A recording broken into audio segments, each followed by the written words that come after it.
नमस्कार दोस्तों, स्वागत है आपका हमारे YouTube यूनिक कोचिंग क्लासेज में। और आइए हम शुरुआत करने जा रहे हैं आज उस पार्ट की जिसका शुरुआत हमने कल वाले पार्ट में पार्ट फर्स्ट में कर दी थी। और हमारा टॉपिक है सुभाष चंद्र बोस की जयंती, सुभाष चंद्र बोस की जीवनी पर आधारित। और आज 23 जनवरी 2022 है। 23 जनवरी को सुभाष चंद्र बोस की जयंती मनाई जाती है और आज के दिन सुभाष चंद्र बोस का जन्म हुआ था। ये हमारे लिए बड़े ही सौभाग्य की बात है कि हम आज के दिन सुभाष चंद्र बोस के जीवन पर आधारित तथ्यों का अध्ययन कर रहे हैं दोस्तों। और जिस किसी ने भी वीडियो का फर्स्ट पार्ट नहीं देखा हो वो वीडियो का फर्स्ट पार्ट अवश्य देखें। वीडियो का लिंक आपको इस वीडियो के डिस्क्रिप्शन बॉक्स में मिल जाएगा। और यदि आपको उस वीडियो की पीडीएफ प्राप्त करनी है तो उस वीडियो के डिस्क्रिप्शन में इस वीडियो के डिस्क्रिप्शन में आपको उस वीडियो की पीडीएफ का लिंक भी मिल जाएगा दोस्तों। और इस वीडियो की पीडीएफ का लिंक भी आपको इस वीडियो के डिस्क्रिप्शन बॉक्स में मिल जाएगा दोस्तों। तो आइए हम फर्स्ट वाली वीडियो का थोड़ा रिवीजन करते हैं। रिवीजन मात्र 5 मिनट में, क्योंकि आज की क्लास भी हमें आज को समाप्त करनी है। तो शुरुआत करते हैं हम रिवीजन की। तो देखिए दोस्तों, जल्दी जल्दी हम रिवीजन कर लेते हैं ताकि आज की क्लास हमारी ज्यादा लंबी नहीं हो। और तो हम रिवीजन करते हैं। सुभाष चंद्र बोस 23 जनवरी 1897 ईस्वी को सुभाष चंद्र बोस का जन्म होता है। सुभाष चंद्र बोस का जन्म कटक में होता है, वर्तमान ओडिशा में आता है। उस समय बंगाल के अंतर्गत आता था। सुभाष चंद्र बोस के पिता का नाम जयनाथ बोस माना जाता है। सुभाष चंद्र की माता का नाम प्रभावती देवी माना जाता है। सुभाष चंद्र बोस पर सर्वाधिक प्रभाव स्वामी विवेकानंद का माना जाता है दोस्तों। उस समय स्वामी विवेकानंद जी के ऊपर इन्होंने पूरा इतिहास पढ़ दिया था मात्र 15 वर्ष की आयु में। और जब इन्होंने बीए कलकत्ता विश्वविद्यालय से किए तो इनके पूरे कॉलेज में सेकंड रैंक थी दोस्तों। पिताजी की आशा थी कि बेटा आईसीएस बने, इंडियन सिविल सर्विस में जाए। पिताजी का सपना पूरा करने के लिए सुभाष चंद्र बोस लंदन चले जाते हैं आईसीएस की तैयारी करने। सन 1919 में सुभाष चंद्र बोस लंदन के लिए निकल जाते हैं। और सन 1920 में मात्र 1 वर्ष की तैयारी में सुभाष चंद्र बोस आईसीएस की परीक्षा में सफल हो जाते हैं दोस्तों। और वहां से अपनी माता को पत्र लिखते हैं कि माता जी मुझे आईसीएस की जॉब नहीं करनी है। और भारत आ जाते हैं। अपने गुरु चित्तरंजन दास से भी सलाह लेते हैं कि गुरुजी मुझे आईसीएस की जॉब नहीं करनी है। और सन 1921 में आईसीएस के पद से त्याग दे देते हैं। सन 1923 में नेताजी सुभाष चंद्र बोस युवा कांग्रेस संगठन का गठन कर लेते हैं दोस्तों और स्वयं उसके अध्यक्ष बन जाते हैं। नेताजी सुभाष चंद्र बोस अपने गुरु सी आर दास चित्तरंजन दास के अंडर में जो कि कलकत्ता नगर पालिका के मेयर हैं, उनके हेल्पिंग हैंड के रूप में, सहयोगकर्ता के रूप में कार्य कर रहे हैं। इस समय अपने क्रांतिक गतिविधियों के चलते सुभाष चंद्र बोस सन 1925 में जेल के अंदर चले जाते हैं। और जेल कोई मामूली जेल नहीं है, वर्तमान ब्रह्मा म्यांमार में पड़ती है दोस्तों। मांडले जो वह जेल है जहां पर कोई भी व्यक्ति यदि लंबा टिकेगा बीमार पड़ जाएगा। सुभाष चंद्र बोस को प्रथम बार टीबी की बीमारी मांडले जेल ब्रह्मा म्यांमार में हुई थी दोस्तों। बोस के राजनीतिक गुरु चित्तरंजन दास की मृत्यु सन 1925 में हो जाती है। सुभाष चंद्र बोस जेल से बाहर निकलते हैं और जब कलकत्ता अधिवेशन होता है सन 1928 में, तो सुभाष चंद्र बोस उस अधिवेशन के आयोजक रहते हैं और आयोजक की सफलता पूर्वक संपन्न करवाते हैं। प्रत्येक नेता इस आयोजन में आते हैं दोस्तों। 1928 का कलकत्ता अधिवेशन समाप्त होने के बाद में सुभाष चंद्र बोस अपनी क्रांतिक गतिविधियों में जुड़ जाते हैं। सन 1930 में सुभाष चंद्र बोस सविनय आंदोलन में क्रांतिक गतिविधियों के चलते वापिस इनको पुलिस गिरफ्तार कर लेती है। और जब इनको पुलिस गिरफ्तार करती है तो सुभाष चंद्र बोस जेल के अंदर से ही नगर कार्यकारिणी के सदस्य हैं और कलकत्ता नगर पालिका के लिए मेयर की पोस्ट पर चुनाव लड़ते हैं। और उस समय सुभाष चंद्र बोस का जनता में वर्चस्व इस प्रकार रहता है कि सुभाष चंद्र बोस जेल में अंदर बंद होने के बावजूद कलकत्ता नगर पालिका मेयर का चुनाव जीत जाते हैं और रिहा कर दिए जाते हैं पुलिस के द्वारा।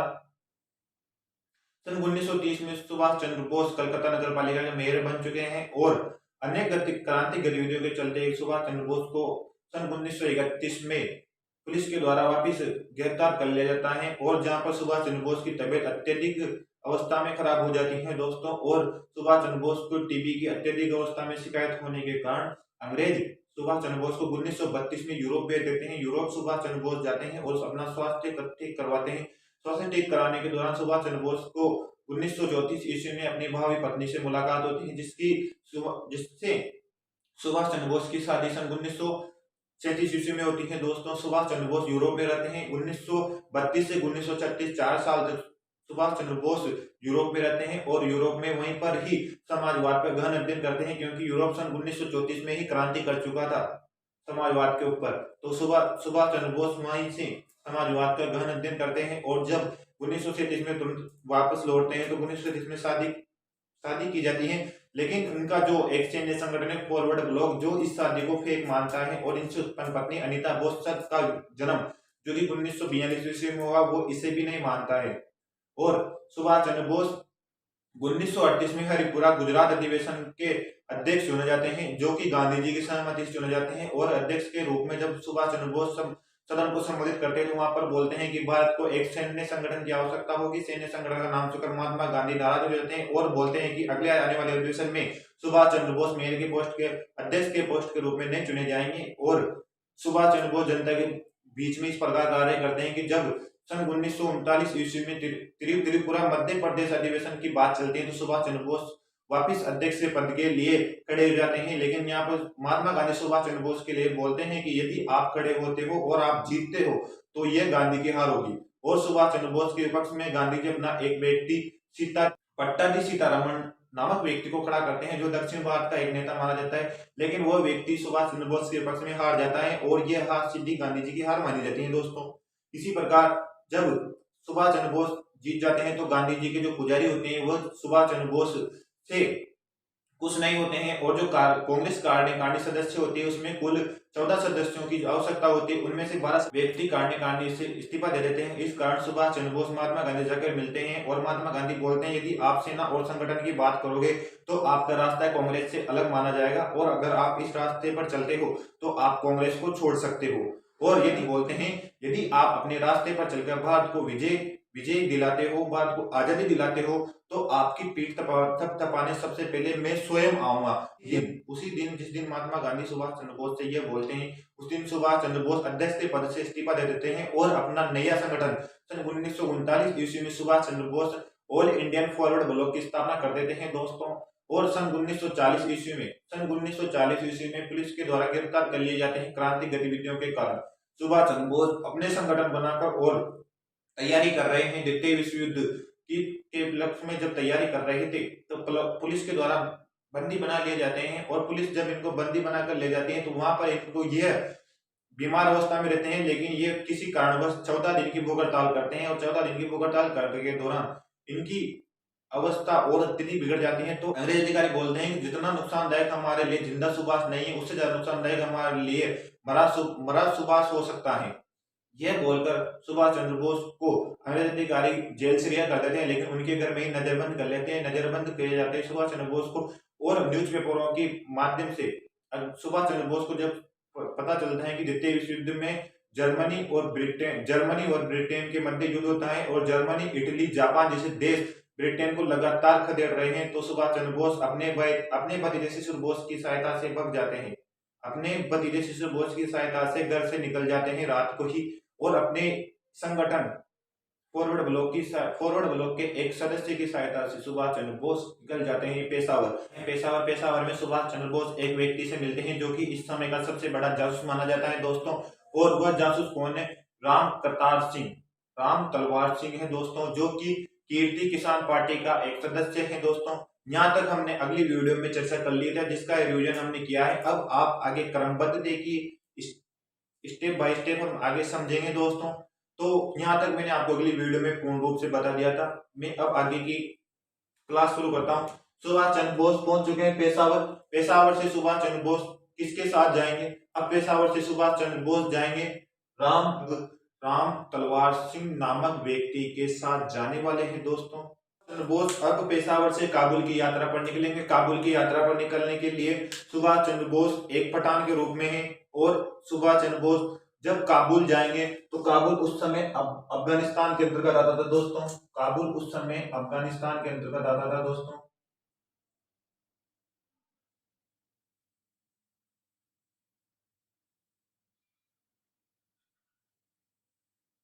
अफगानिस्तान के अंतर्गत आता था दोस्तों और पेशावर उस समय भारत में आता था, लेकिन वर्तमान स्थिति में पेशावर पाकिस्तान में आता है।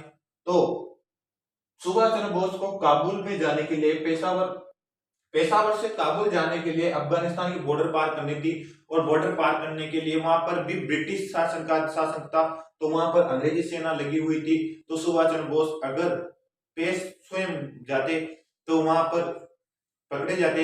इसी कारण सुभाष चंद्र बोस वहां से एक पठान का वेश धारण करते हैं, और जो राम तलवार सिंह है वह भी एक पठान रहमत अली नामक पठान का रूप धारण करते हैं। और सुभाष चंद्र बोस यहाँ पर गूंगे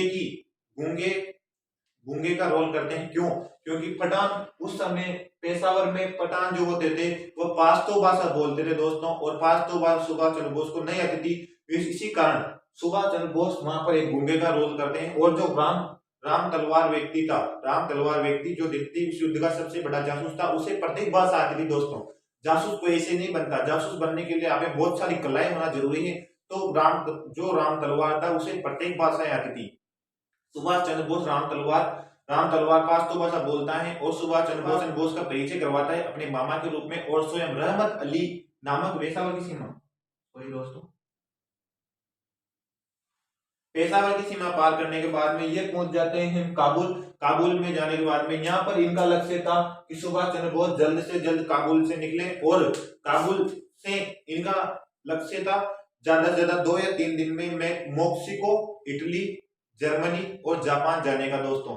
तो सुभाष चंद्र बोस इससे काबुल में व्यवस्था कराई जाती है। तो यहाँ पर सुभाष चंद्र बोस को किसी कारणवश 30 से 50 से 52 दिन रुकना पड़ जाता है दोस्तों। सुभाष चंद्र बोस को किसी कारणवश काबुल में 50 से 52 दिन रुकना पड़ता है, और इतना समय सुभाष चंद्र बोस किसी सराय या धर्मशाला में नहीं रह सकते, क्योंकि सुभाष चंद्र बोस के पीछे पुलिस लगी हुई थी। पुलिस को पता चल चुका था सुभाष चंद्र बोस घर से भाग चुके हैं। जो ब्रिटिश पुलिस थी उसे पता चल चुका था सुभाष चंद्र बोस घर से भाग चुके हैं। अफगानिस्तान में ब्रिटिशों का राज है, इस कारण सुभाष चंद्र बोस वहां पर ब्रिटिश सरकार की नजर में नहीं आ सकते हैं अफगानिस्तान में। तो सुभाष चंद्र बोस काबुल में एक भारतीय व्यापारी रहता है दोस्तों। भारतीय व्यापारी, इसका नाम है उत्तम सिंह। भारतीय व्यापारी है दोस्तों।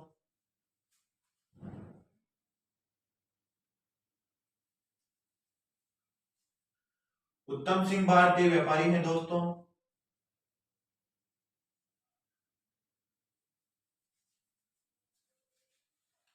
उत्तम सिंह भारतीय व्यापारी के घर में सुभाष चंद्र बोस 50 से 52 दिन रुकते हैं। और जब सुभाष चंद्र बोस को लगता है कि कुछ नहीं हो रहा है, तो सुभाष चंद्र बोस काबुल में जो दूतावास होते हैं दोस्तों, प्रत्येक देश में दूतावास होते हैं जहां पर किसी अन्य देश के दूत रहते हैं, राजदूत रहते हैं। तो प्रत्येक देश में दूत होते हैं, जैसे अपने प्रेजेंटेशन अपने भारत में भी है दूतावास, जहां पर प्रत्येक देशों के दूत ठहरे रहते हैं, उनको हम राजदूत बोलते हैं। वह दूत काबुल में रहते हैं। तो प्रधानमंत्री जो अपने सुभाष चंद्र बोस हैं वह दूतावास में चले जाते हैं। वहां पर जाकर जर्मनी, इटली, रूस, मॉस्को के दूतों से मिलते हैं, और उनको अपनी आइडेंटिटी प्रूव करते हैं कि मैं सुभाष चंद्र बोस जापान और जर्मनी इनके प्रधानमंत्रियों से मिलना चाहता हूँ, मैं उनसे बातचीत करना चाहता हूँ। ब्रिटेन जिसने की हमारे देश के ऊपर अतिक्रमण कर रखा है, हम उनसे बात करना चाहते हैं। तो सुभाष चंद्र बोस वहां पर अपनी आइडेंटिटी प्रूव करते हैं। तो जो दूत होते हैं वहां के, वो उनसे बोलते हैं कि यदि आप विदेश में जाना चाहते हैं तो आपको नकली पासपोर्ट की जरूरत पड़ेगी, क्योंकि आप ओरिजिनल पासपोर्ट से नहीं जा सकते हैं। यदि आप ओरिजिनल पासपोर्ट से जाएंगे तो ब्रिटिश शासन के अंतर्गत आपको अंडर अरेस्ट कर लिया जाएगा वापिस, और आपका कार्य यहीं पर समाप्त। तो सुभाष चंद्र बोस को जो दूत होते हैं इन देशों के, वह नकली पासपोर्ट में नाम अर्नाल्डो सुभाष चंद्र बोस का अर्नाल्डो नाम से मॉस्को, इटली, जर्मनी जाते हैं दोस्तों। सुभाष चंद्र बोस अब काबुल से अपना नाम अर्नाल्डो कर लेते हैं, और अर्नाल्डो नाम से मॉस्को, जर्मनी, इटली जैसे देशों में अपनी यात्रा करते हैं। जब सुभाष चंद्र बोस भारत से जाते हैं, सुबह मॉस्को जाते हैं, मॉस्को से इटली जाते हैं, और इटली से सुभाष चंद्र बोस जाते हैं दोस्तों जर्मनी दोस्तों। और सुभाष चंद्र बोस नवंबर 1941 में जर्मनी में पहुंचते हैं दोस्तों। सुभाष चंद्र बोस जर्मनी में पहुंचने के बाद में सुभाष चंद्र बोस की मुलाकात होती है जर्मनी के प्रधानमंत्री हिटलर से सुभाष चंद्र बोस की मुलाकात होती है। तो द्वितीय विश्व युद्ध चल रहा था, तो ब्रिटेन जर्मनी पर आक्रमण करता है, और जर्मनी पर जब आक्रमण करता है तो उसके पास भारतीय सेना होती है दोस्तों। जर्मनी पर जब अटैक करता है तो उसके पास भारतीय सेना होती है। जर्मनी पर अधिकार करता है।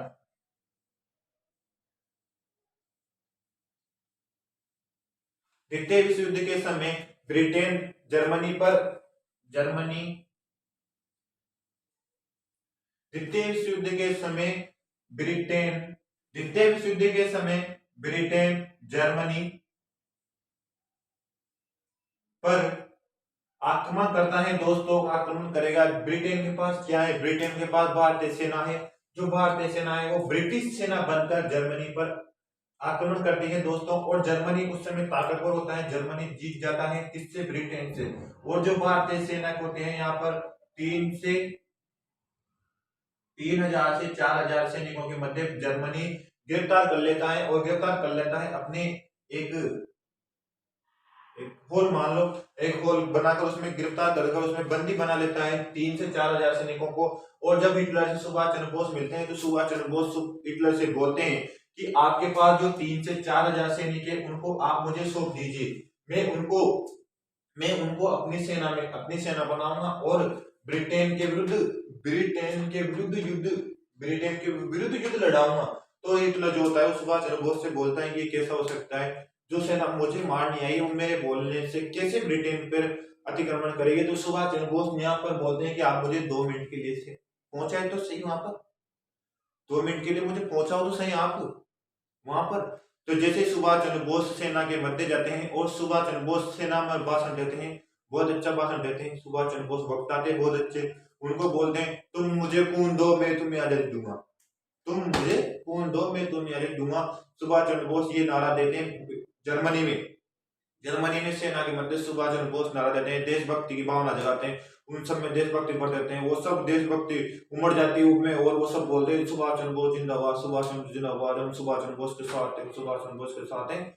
ये सब देखकर हिटलर चौंका जाता है कि ये क्या बेटा आदमी जादूगर है तू, जो सेना मुझे मारने आई थी वो सेना मुझसे बोल रही है कि लाओ मुझे हथियार दो, और आप बोलोगे जिसे मैं मारूंगा। कैसा व्यक्ति है तू, कौन है तू?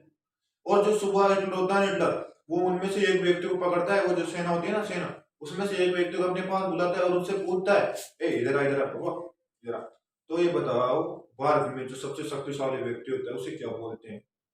तो वो जो सैनिक होता है वो हिटलर से बोलता है यार भारत में तो सबसे शक्तिशाली नेता बोलते हैं, नेताजी होते हैं उसे शक्तिशाली होता है। तो जो हिटलर है वो सुभाष चंद्र बोस को नेताजी की उपाधि देता है दोस्तों।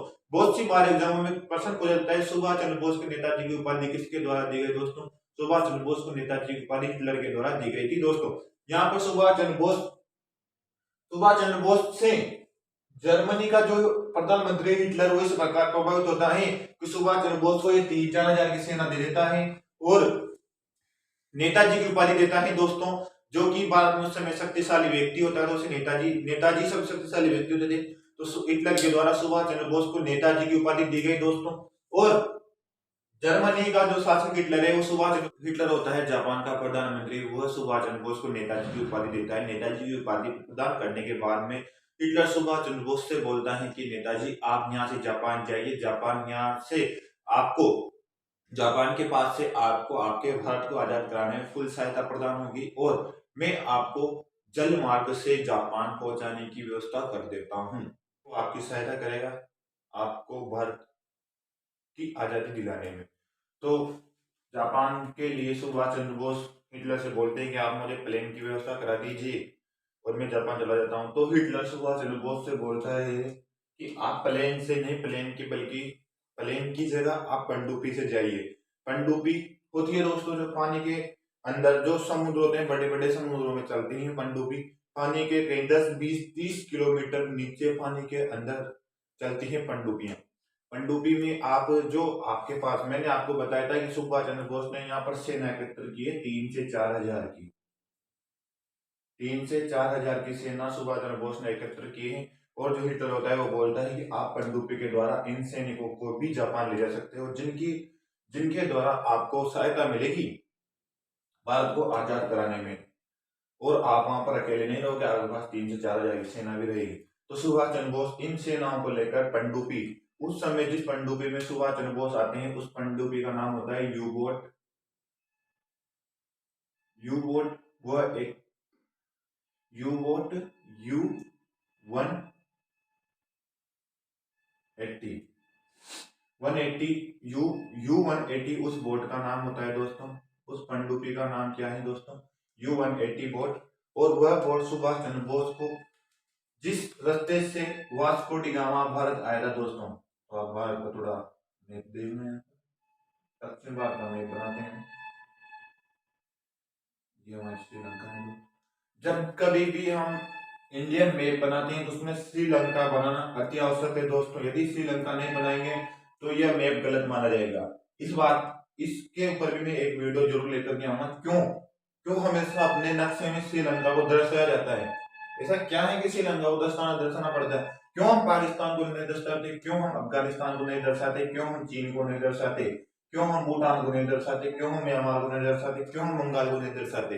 लेकिन श्रीलंका को दर्शाना बहुत जरूरी है। इसके लिए मैं नेक्स्ट वीडियो लेकर के आऊंगा दोस्तों आपके लिए। और इधर ये अंडमान निकोबार द्वीप समूह और यहाँ पर जावा सुमात्रा नामक छोटे छोटे देश हैं दोस्तों। और यहाँ पर जापान है दोस्तों, विश्व की स्थिति में थोड़ा ऊपर जगह नहीं। यहाँ पर इटली और जर्मनी नामक देश है। तो जब सुभाष चंद्र बोस यू बोट की सहायता से आते हैं तो सुभाष चंद्र बोस यहाँ से आते हैं और इस रास्ते से होकर अंड महासागर से होकर सुभाष चंद्र बोस आते हैं। और सुभाष चंद्र बोस यहाँ पर एक द्वीप, एक पहाड़, एक देश जिसका नाम है मेडागास्कर दोस्तों।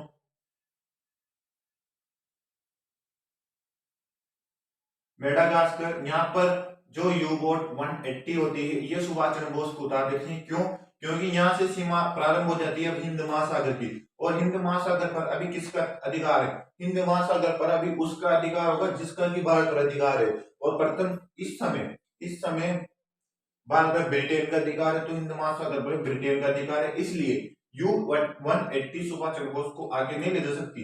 क्यों? क्योंकि यदि आगे जाएगी तो अंदर नजरों में आ जाएगी ब्रिटिश शासन के। और ब्रिटिश शासन की नजरों में आने के कारण सुभाष चंद्र बोस यहाँ पर पकड़े जा सकते हैं। इस वजह से जो U-80 बोट है वह सुभाष चंद्र बोस को यहीं पर ही उतार देती है दोस्तों। और यहाँ से सुभाष चंद्र बोस जाएंगे जापानी पनडुब्बियों की सहायता से। क्यों?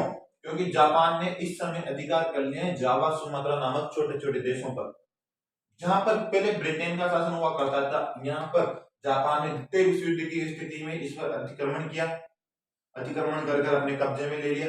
और सुभाष चंद्र बोस को अब यहाँ पहुंचाने का कार्य जो यहाँ के जो पनडुब्बी यहाँ पर सेना तैनात है किसकी? जापान की। तो यहाँ पर जो जलीय सेना है, समुद्री सेना है, वो सुभाष चंद्र बोस को मेडागास्कर से लेकर आएगी। क्यों? क्योंकि यहाँ पर अभी इसका अधिकार है किसका? जापान का। तो जापान जा सकता है इधर। यहाँ से जापान की जो पनडुब्बियां है वो सुभाष चंद्र बोस को यहाँ पर लेकर आएगी।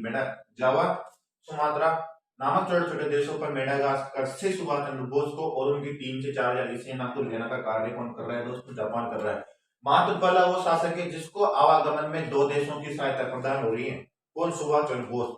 भारत के प्रथम व्यक्ति हैं जिनको आवागमन में 2 देशों की सहायता प्रदान की जा रही है दोस्तों। तो वो है सुभाष चंद्र बोस। सुभाष चंद्र बोस को अब पहुंच चुके हैं जावा सुमात्रा नामक छोटे छोटे देशों में पहुंच चुके हैं। यहाँ पर इनको जाना है टोक्यो। टोक्यो उस समय जापान की राजधानी थी, वर्तमान में भी जापान की राजधानी टोक्यो है दोस्तों। और उस समय जापान का प्रधानमंत्री कौन है दोस्तों?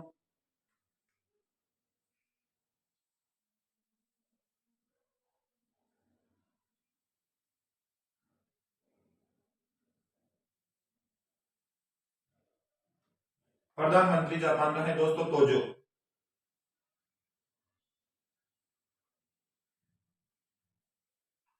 तोजो इस समय जापान का प्रधानमंत्री है दोस्तों। तोजो सुभाष चंद्र बोस से मिलता है। तोजो 13 जून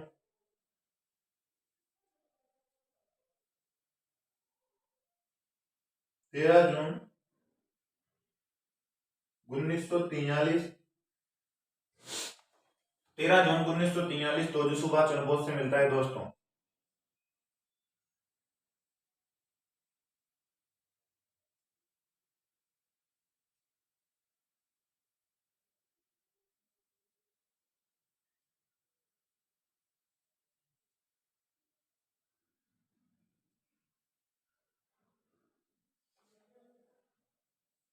तोजो 13 जून 1943 ईस्वी को सुभाष चंद्र बोस से मिलता है और तोजो सुभाष चंद्र बोस से बोलता है कि मैं आपको पूरी सहायता प्रदान करूंगा। जापान जापान का प्रधानमंत्री तोजो सुभाष चंद्र बोस से बोलता है कि मैं आपको पूरी सहायता प्रदान करूंगा आपके भारत को आजादी दिलाने में। क्यों? क्योंकि ब्रिटिश मेरा दुश्मन है। ब्रिटिश को मैंने यहाँ जावा से भेजा है और आगे भी भेजेगा। सुभाष चंद्र बोस की बहुत सहायता करता है तोजो। जो व्यक्ति भारत में रहकर भारत के जो व्यक्ति हैं वो सुभाष चंद्र बोस की सहायता नहीं कर रहे हैं, भारत से भगा दिया है। भारत की जो मैं उस समय संगठन है कांग्रेस, उससे सुभाष चंद्र बोस को निकाल दिया। लेकिन जो विदेश हैं, विदेश के जो देश हैं, वहां पर जो तोजो है, तोजो सुभाष चंद्र बोस की बहुत सहायता करता है। तोजो सुभाष चंद्र बोस को एक उपाधि देता है दोस्तों, समुराय की उपाधि।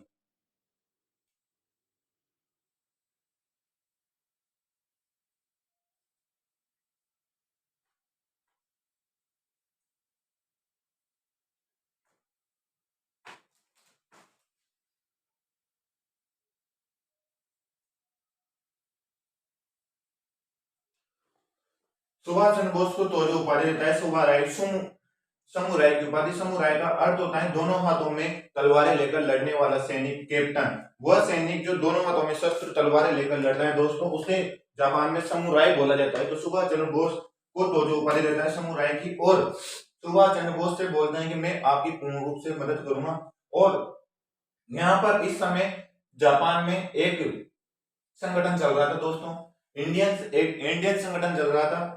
उसको यहाँ पर लीड कर रहे थे कौन? जिस समय यहाँ पर ब्रिटिश शासन का अधिकार था, उस समय यहाँ पर ब्रिटिश शासन के पास सेना क्या है? ब्रिटिश शासन के पास पूरी सेना भारतीय है। यहाँ पर भारतीय सेना है, लेकिन किसके अंडर में? ब्रिटिश शासन के अंडर में। वहां पर जर्मनी में भारतीय सेना थी, लेकिन किसके अंडर में थी? ब्रिटिश के अंडर में थी, जो कि जर्मनी ने बंदी बना ली थी। युद्ध बंदियों के रूप में उन्हें एक हॉल में बंद कर रहा था, जिनको सुभाष चंद्र बोस ने जाकर लीड किया।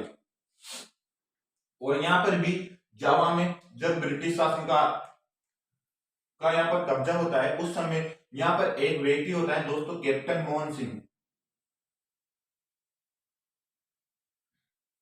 जब यहाँ पर ब्रिटेन का कब्जा होता है तो यहाँ पर एक व्यक्ति होता है कैप्टन मोहन सिंह।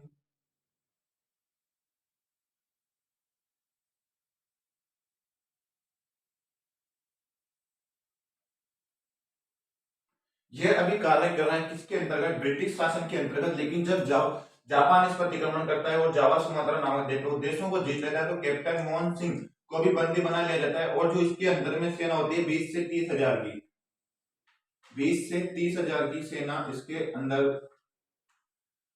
अंडर में होती है। और कैप्टन मोहन सिंह से जो जापान होता है वो बोलता है कि आप भारतीय हो, और यदि आप भारतीय, अभी इस समय तक सुभाष चंद्र बोस जापान नहीं पहुंचे थे। इस समय तक सुभाष चंद्र बोस जर्मनी, इटली, रूस, मेक्सिको जैसे देशों में थे। तब सुभाष चंद्र बोस से जब कैप्टन मोहन सिंह से जो जापान का प्रधानमंत्री होता है, तो जो वो बोलता है कि आप भारतीय हो, और यदि आप अपने देश के प्रति देशभूमि निभाना चाहते हो, तो देशभूमि इनके अंदर भी भरी हुई थी। भले ही यह अंग्रेज ब्रिटिश शासन के अंतर्गत एक कैप्टन के पद पर थे, लेकिन प्रत्येक व्यक्ति सुभाष चंद्र बोस जैसा अमीर हो नहीं सकता कि वह अपना पद त्याग दे। अपने परिवार की आर्थिक अर्थव्यवस्था चलाने के लिए कैप्टन मोहन सिंह को भी अंग्रेजों की नौकरी करनी पड़ी, और इसी कारण वह यहाँ पर अंग्रेज कैप्टन के पद पर थे। लेकिन जैसे ही उनको मौका मिला भारतीय क्रांतिकारी बनने का, उन्होंने तुरंत हाँ कर दी और वह लग गए अपनी क्रांतिकारी गतिविधियों में। और इन्होंने यहाँ पर जो ये सेना थी, इस सेना को नाम दिया आजाद हिंद फौज।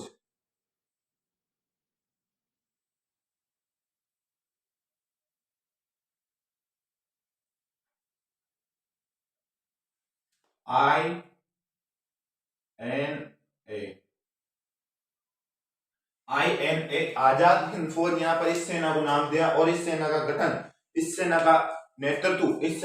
यहाँ पर कर रहे हैं कैप्टन मोहन सिंह। लेकिन कैप्टन मोहन सिंह को पता है कि मैं 20 की 30 हजार की सेना लेकर मैं भारत पर विजय प्राप्त नहीं कर सकता, इसलिए कैप्टन मोहन सिंह लग जाते हैं तैयारी जुटाने में, अपनी सेना को बढ़ाने में। इनका लक्ष्य होता है कि मेरे पास कम से भी कम 3 से 4 लाख की सेना होना जरूरी है। 2 या 3 लाख की तो मिनिमम, कम से कम मेरे पास 2 या 3 लाख की सेना तो होना अति आवश्यक है। जब जाके मैं भारत पर अतिक्रमण कर सकता हूँ। ब्रिटिश सेना से मुझे मुकाबला करने के लिए मेरे पास 2 से 3 लाख की सेना होनी चाहिए।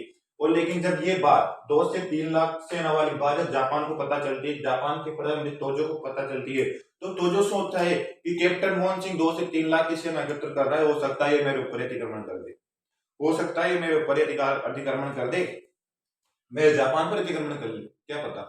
जब तोजो सोचता है कि हो सकता है 2 से 3 लाख की सेना होने के बाद में कैप्टन मोहन सिंह मेरे ऊपर ही आक्रमण कर दे, तो ये सोचकर कैप्टन मोहन सिंह को बंदी बना लेगा कौन, तोजो। तोजो जापान में कैप्टन मोहन सिंह को बंदी बना लेता है और अब ये सेना वापिस खुली। इस सेना का कोई नेतृत्व करता नहीं रहता है। जब इस सेना कोई नेतृत्व करता नहीं रहता है तो जापान में एक व्यक्ति होता है जो भारत का ही क्रांतिकारी है, और भारत का ही क्रांतिकारी होने के साथ साथ भारत में एक क्रांतिक गतिविधियों को अंजाम देकर आए रास बिहारी बोस। भारत में एक क्रांतिकारी गतिविधियों को अंजाम देकर आए हैं दोस्तों रास बिहारी बोस। ये भारत में एक वायसराय के ऊपर बम फेंककर, एक वायसराय जैसे हाथी होता है, हाथी के ऊपर वो बग्गी, उसको बोलते हैं बग्गी, उसके ऊपर बैठा रहता है, वो उसके पीछे छत्र लेकर एक व्यक्ति बैठा रहता है जो उसके ऊपर छाया करता है, अंग्रेजों की गुलामी करता रहता है पीछे बैठा बैठा। और जो उस व्यक्ति उस वायसराय के ऊपर रास बिहारी बोस ने बम फेंका था, और बम फेंकने के कारण वो अंग्रेज बच जाता है, उसके कंधे पर बम डलता है, और जो पीछे वाला व्यक्ति होता है उसके ऊपर पूरा बम चल जाता है, उसके कंधे के ऊपर डलकर पीछे वाले व्यक्ति के ऊपर बम डल जाता है। ये क्रांति गतिविधियां भारत में कर रहे थे रास बिहारी बोस। जब इनको पता चला कि पुलिस मुझे अब मारेगी, तो यहाँ से ये भी भग जाते हैं जापान, और ये जापान में रहते हैं। जब इनको पता चलता है कैप्टन मोहन सिंह की सेना है, आजाद हिंद फौज INS सेना है, उसका कोई नहीं। रास बिहारी बोस भले ही यहाँ जापान में रहे थे, लेकिन क्रांतिक गतिविधियों में इनका ध्यान था भारत की ओर। इनको पता चला कि सेना है यहाँ पर लावारिस है, तो रास बिहारी बोस पहुंच जाते हैं जावा सुमात्रा देश में, और इस सेना का नेतृत्व करने लग जाते हैं रास बिहारी बोस। आजाद हिंद फौज का नेतृत्व कौन कर रहा है, रास बिहारी बोस। बहुत सी बारी जब हम क्वेश्चन पूछा जाता है आजाद हिंद फौज सेना का गठन किसने किया, तो यहाँ पर कैप्टन मोहन सिंह और रास बिहारी बोस दोनों ही क्वेश्चन के आंसर राइट होंगे दोस्तों। डिपेंड करेगा अपने ऑप्शन के ऊपर। यदि ऑप्शन में कैप्टन मोहन सिंह है तो कैप्टन मोहन सिंह अधिक राइट होगा। क्यों? क्योंकि इस सेना का गठन सर्वप्रथम नेतृत्व कैप्टन मोहन सिंह के द्वारा किया गया, उसके बाद में रास बिहारी बोस के द्वारा किया गया। लेकिन जब सुभाष चंद्र बोस यहाँ पर पहुंच जाते हैं, सुभाष चंद्र बोस को जो जापान की सेना है वो भेजती है जावा सुमात्रा देशों में, और यहाँ पर सुभाष चंद्र बोस रास बिहारी बोस से मिलते हैं। रास बिहारी बोस बोलते हैं कि अब आजाद हिंद फौज को अपना वास्तविक नेतृत्वकर्ता मिल चुका है। सुभाष चंद्र बोस से रास बिहारी बोस बोलते हैं कि अब आजाद हिंद फौज को अपना वास्तविक नेतृत्वकर्ता मिल चुका है, वो है सुभाष चंद्र बोस। क्योंकि इस समय रास बिहारी बोस की उम्र थोड़ी वृद्ध हो चुकी थी, इनकी उम्र थोड़ी ज्यादा हो चुकी थी, और दोस्तों सेना को लीड करने के लिए, सेना को आगे बढ़ाने के लिए एक जो नेतृत्व करता होता है वो बहुत महत्वपूर्ण होता है। यदि 1857 की क्रांति में हमारे देश के नेतृत्व करता, हमारे 1857 की क्रांति में हमारे देश के जो नेतृत्व करता थे वो यदि एक वृद्ध व्यक्ति नहीं होता, वृद्ध व्यक्ति की जगह तात्या टोपी होते तो उस समय भी हमारा देश आजाद हो सकता था। ये गलती सुभाष चंद्र बोस, ये गलती रास बिहारी बोस यहाँ पर नहीं दोहराना चाहते थे। उन्होंने तुरंत अपना नेतृत्वकर्ता सौंप दिया किसे, सुभाष चंद्र बोस को। अब आजाद हिंद फौज का नेतृत्व करता कौन है दोस्तों, यहाँ पर सुभाष चंद्र बोस आजाद हिंद फौज का नेतृत्व कर रहे हैं दोस्तों।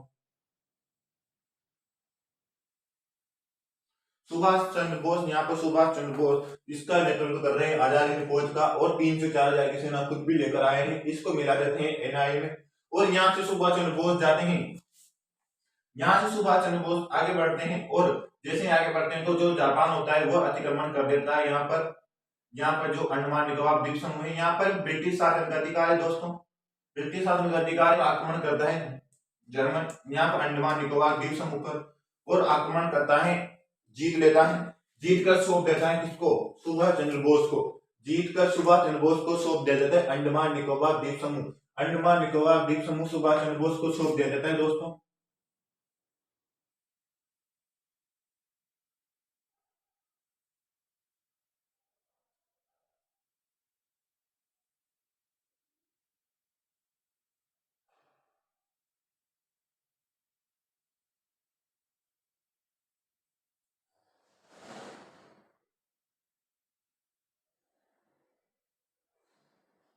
नेताजी के पास अंडमान निकोबार द्वीप समूह आ चुका है। यहाँ पर नेताजी अब यहाँ पर नेताजी अब स्थापना करेंगे किसकी? आजाद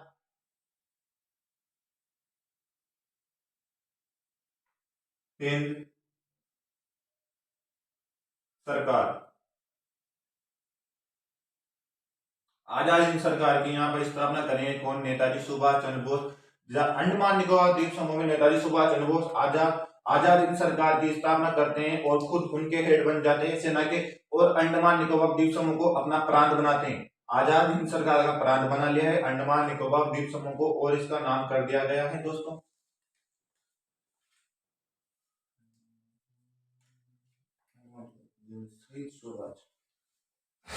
आजाद आजाद हिंद सरकार की स्थापना कर दी सुभाष चंद्र बोस ने। अंडमान निकोबार द्वीप समूह का नाम बना दिया है, अंडमान निकोबार द्वीप समूह का नाम अब सुभाष चंद्र बोस ने शहीद स्वराज कर दिया है दोस्तों। इसका नाम अब क्या कर दिया है दोस्तों? शहीद स्वराज।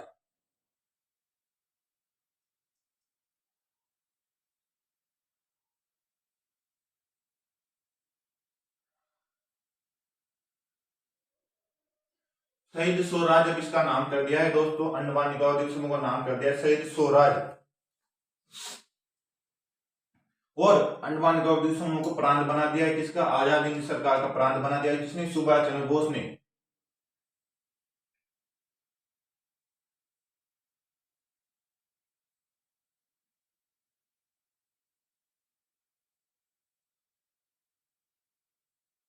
यहां से सुभाष चंद्र बोस वापिस आगे चलते सुभाष चंद्र बोस चल जाते हैं म्यांमार में।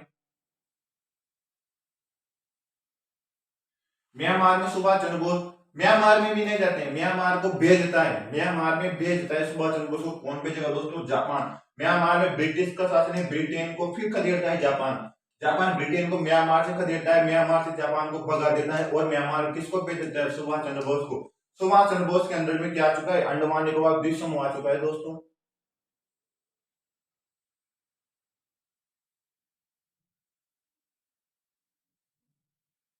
ये दोस्तों अंडमान निकोबार द्वीप समूह सुभाष चंद्र बोस के अंतर्गत आ चुका है। ये जो म्यांमार की स्थिति है, ये म्यांमार सुभाष चंद्र बोस के अंतर्गत आ चुका है। म्यांमार सुभाष चंद्र बोस को मिल गया, अंडमान निकोबार द्वीप समूह सुभाष चंद्र बोस को मिल गया, नेताजी की उपाधि सुभाष चंद्र बोस को मिल गई, समुराई की उपाधि सुभाष चंद्र बोस को मिल गई, जापान का full support Japan Subhash Chandra Bose को मिल गया, और अपनी सेना आजाद हिंद फौज सुभाष चंद्र बोस को मिल गई। इस समय सुभाष चंद्र बोस की सेना में फुल फुल सैनिक भर्ती हो चुके थे। लोगों ने अपने बेटे बेच दिए, महिलाओं ने अपने गहने बेच दिए, अपनी गहने बेचकर पैसे दिए सुभाष चंद्र बोस से, बोला कि आप हमारे देश को आजाद कीजिए, हमारे लिए जो हमारे पास जो धन है वो हम आपको सौंप देंगे। आदमियों ने बोला हमारे जो बेटे हैं वो हमारे लिए अपना धन है, हम आपको हमारे बेटे हम आपकी सेना में दे देंगे, लेकिन आप अपने देश भारत को आजाद कराइए नेताजी।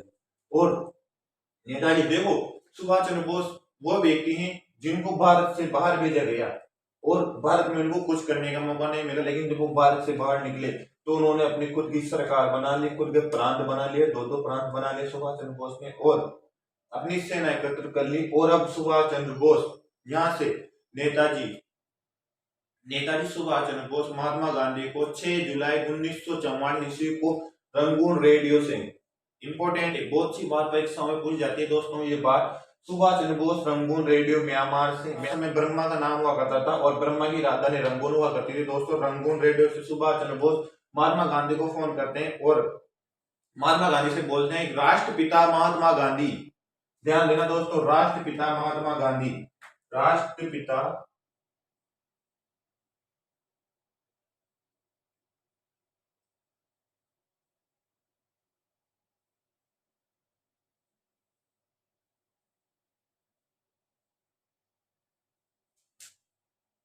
राष्ट्रपिता महात्मा गांधी, मैं सुभाष चंद्र बोस, मेरी सेना आजाद हिंद फौज के द्वारा मैं भारत के पूर्वोत्तर राज्यों कोहिमा और इम्फाल, पूर्वोत्तर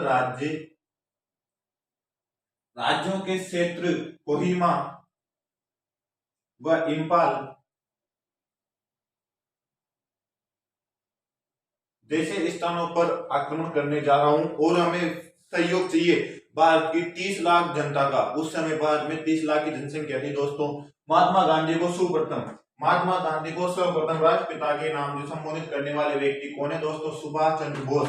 सुभाष चंद्र बोस वह व्यक्ति है जिन्होंने महात्मा गांधी को प्रथम बार राष्ट्रपिता के नाम से संबोधित किया। तो बहुत से बार परीक्षाओं में प्रश्न पूछा जाता है राष्ट्रपति महात्मा गांधी, बहुत सी बार परीक्षाओं में प्रश्न पूछा जाता है दोस्तों महात्मा गांधी को राष्ट्रपिता के नाम से संबोधित किसने किया? तो महात्मा गांधी को राष्ट्रपिता के नाम से संबोधन सुभाष चंद्र बोस के द्वारा किया गया दोस्तों। महात्मा गांधी को राष्ट्रपिता के नाम से संबोधन सुभाष चंद्र बोस के द्वारा किया गया दोस्तों। बड़प्पन देखिए उस व्यक्ति का जिस व्यक्ति की वजह से सुभाष चंद्र बोस को इतना दर दर भूगना पड़ रहा है, इतना भटकना पड़ रहा है, उस व्यक्ति को सुभाष चंद्र बोस राष्ट्रपिता की उपाधि देते हैं। महात्मा गांधी वही व्यक्ति हैं जिन्होंने सुभाष चंद्र बोस को बाहर भेजा है। लेकिन सुभाष चंद्र बोस हमेशा, मैंने पिछली वीडियो में बताया था कि महात्मा गांधी की बहुत इज्जत करते हैं। सुभाष चंद्र बोस अपने पिता के बराबर का दर्जा देते हैं सुभाष चंद्र बोस की नहीं, महात्मा गांधी को। और सुभाष चंद्र बोस मानते हैं कि यदि महात्मा गांधी मुझे या भारत से बाहर नहीं निकालते तो मेरे पास ये प्रांत नहीं आते, मैं इससे नया गठन नहीं कर पाता।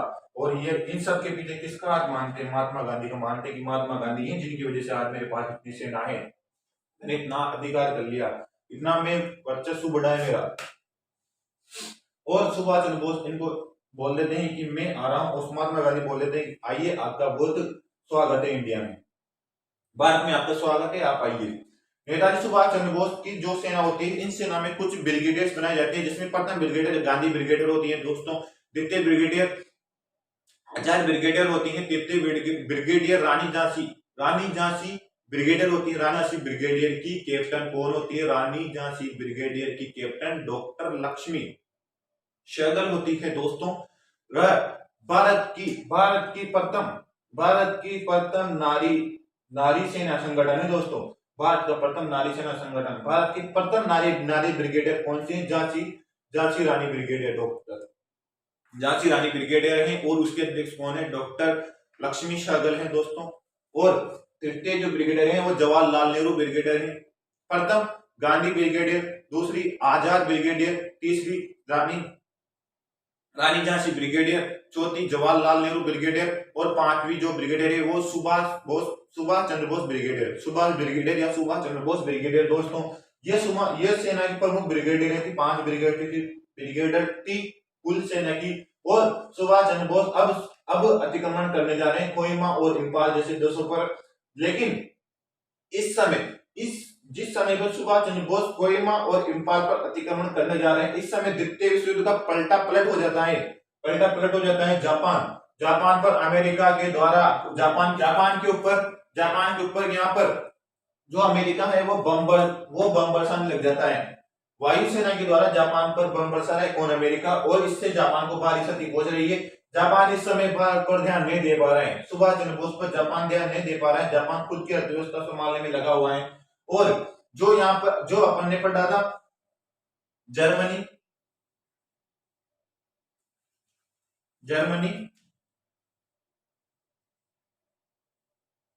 का था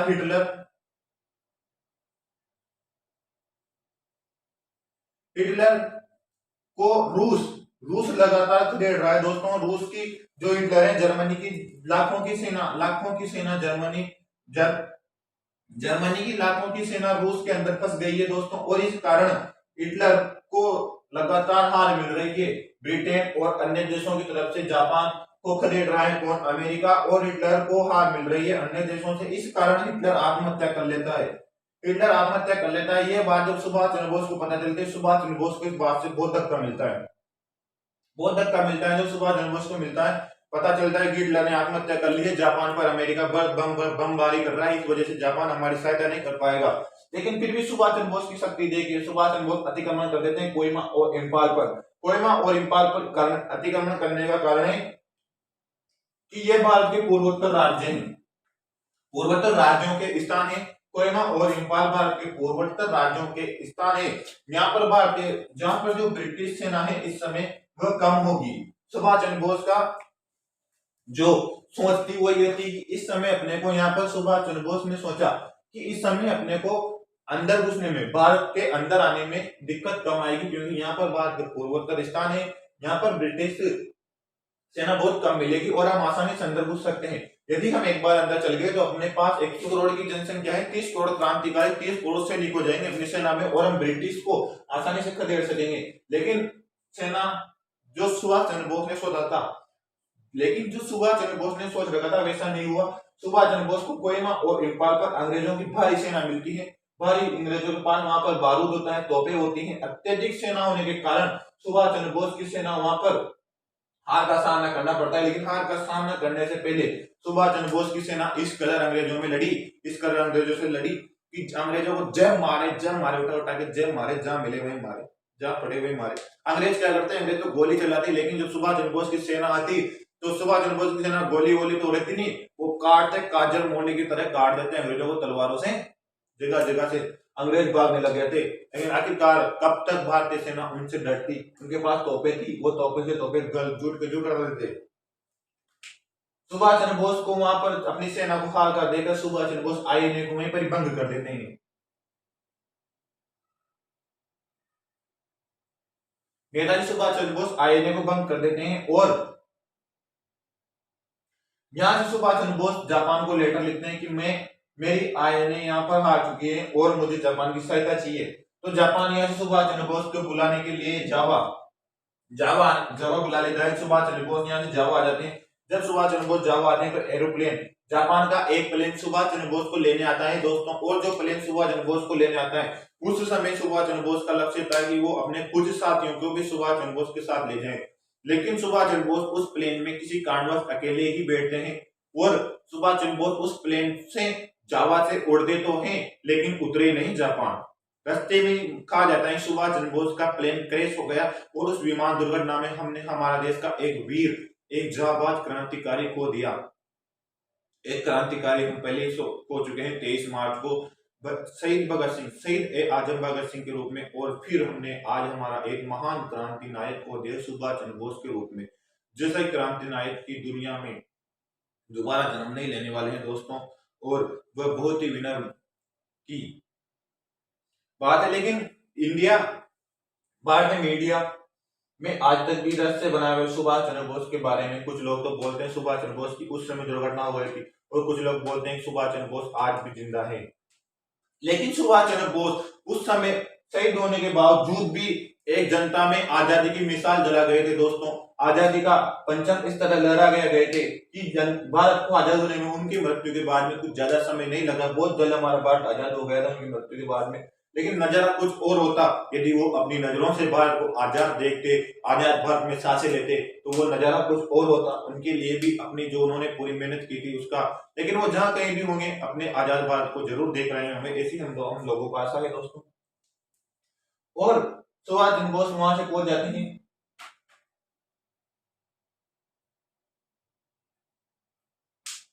तो दोस्तों सुभाष चंद्र बोस की यह क्लास आज यहाँ पर समाप्त हुई है। और यदि आपको इस क्लास का